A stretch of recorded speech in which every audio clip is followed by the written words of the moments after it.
یا تاجیکستان آزادی من، امیدی دل و خاطری شادی من.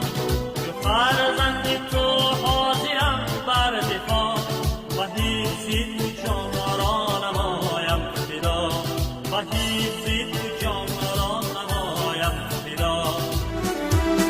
یا تاجیکستانی آزادی من، امیدی دل و خاطری شادی من. چو فرزند تو حاضرم بر دفاع، و حفظ تو جان را نمایم فدا، و حفظ تو جان را نمایم فدا.